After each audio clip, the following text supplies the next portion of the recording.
We're going to begin, though, with President Biden's first solo press conference in 8 months.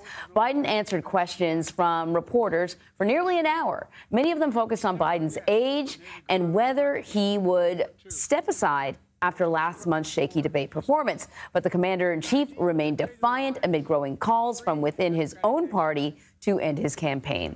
The list of Democratic lawmakers who say the president should step down, or step aside, rather, has grown now to 17. CBS News Chief White House correspondent Nancy Cordes was at last night's nearly hour-long news conference. Nancy, good morning. Good morning, Anne-Marie. The president took questions from 11 reporters, and he tried to cast his age as an asset, arguing that all of that experience has given him wisdom and the ability to get things done. The question is, did he do enough to quell the concerns of Democrats who have warned that there could be more defections today? I think I'm the most qualified person to run for president. With his re-election bid on the line, an animated President Biden answered questions about his health. And they say I'm in good shape, okay? His age. The only thing age does is help you with, creates a little bit of wisdom if you pay attention. And his record. Can you name me somebody who's got more major piece of legislation passed in 3.5 years? Created 2,000 jobs just last week. He also showed some of the fire that Democrats were expecting to see in the debate 2 weeks ago. More children are killed by a bullet than any other cause of death. The United States of America. What the hell are we doing? What are we doing? His performance was good enough to reassure some lawmakers. I think he convinced a lot of people he should stay in the race. But right after the press conference ended, 3 more House Democrats called on him to withdraw from the race, bringing the total to 17 lawmakers. I will not stand silent as I see a trajectory to an electoral loss that leads to the presidency of Donald Trump and all that he has promised. Have you spent time thinking about what it would mean for your legacy, which you've worked decades to build, if you stay in the race, despite the concerns that voters say they have, and you lose to someone who you yourself have argued is unfit to return to the Oval Office? Well, look, I'm not in this for my legacy. I'm in this to complete the job I started. And while he said the other day that only the Lord Almighty could get him to leave the race, last night he did say there's one other thing that might sway him. Unless they came back and said, there's no way you can win. Me. No one's saying that. No poll says that. Biden's night was marred by a couple of missteps. Right at the start of the press conference, he transposed the names of his opponent and his running mate. I wouldn't have picked Vice President Trump to be vice president, but I think she was not qualified to be president. He made a similar mistake a couple of hours earlier when introducing Ukrainian President Volodymyr Zelensky. Ladies and gentlemen, President Putin. President Putin. He realized his mistake when the crowd gasped. President Zelensky. I'm so focused on beating Putin, we got to worry about it.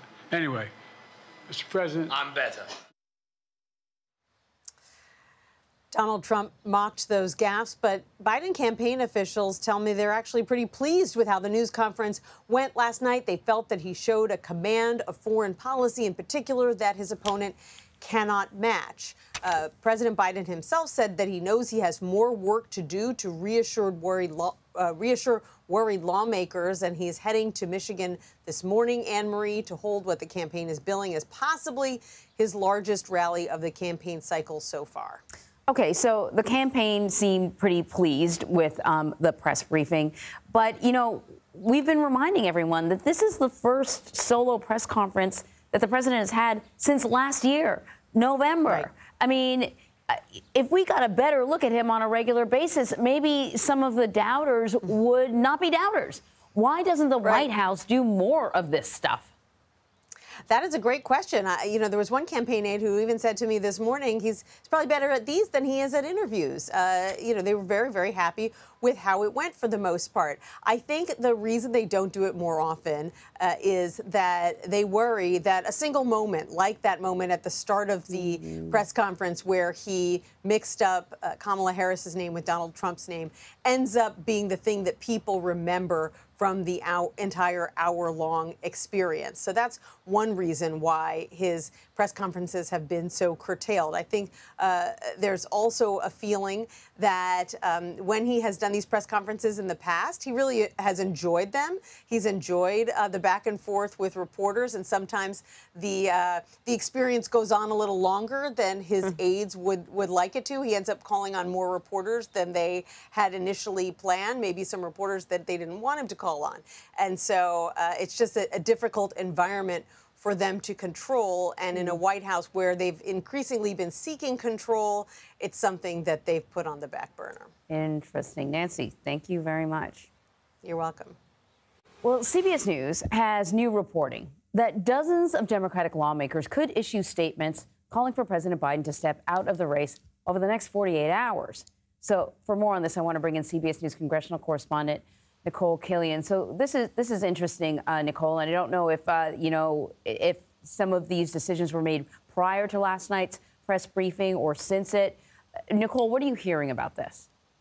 Well, I think lawmakers are still in deliberation mode. And yes, some people have clearly already made up their minds, but others are still on the fence. You know, I think we continue to see lawmakers in a variety of camps. There are those who are still standing by the president, even after some of his aides briefed senators just yesterday on Capitol Hill and spoke with members of the Congressional Black Caucus earlier this week. There are other members who have been stridently against the president and have either called on him to step aside or have raised serious questions. Some of those senators, like Peter Welch, Michael Bennet of Colorado, came out of a meeting yesterday with Biden aides saying their positions haven't changed. And then you have those who are in the middle, really still kind of taking this wait-and-see approach. And so from that standpoint, while it's certainly possible we could see more defections, I think there are others who are really giving kind of careful consideration before they make a decision.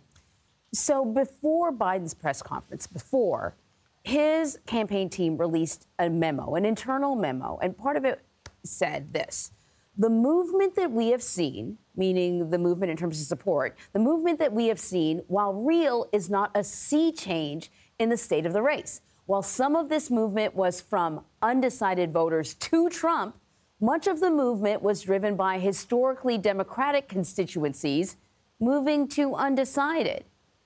Okay, so we don't know how much movement they're talking about. It goes on to say how. So we don't know how much movement they're talking about. But I would think when the polls indicate that this is an extremely close race, with the former President Trump in a number of polls just inching a little bit above, but still within the margin of error, that any movement is really, really concerning. How is the Biden campaign sort of characterizing this?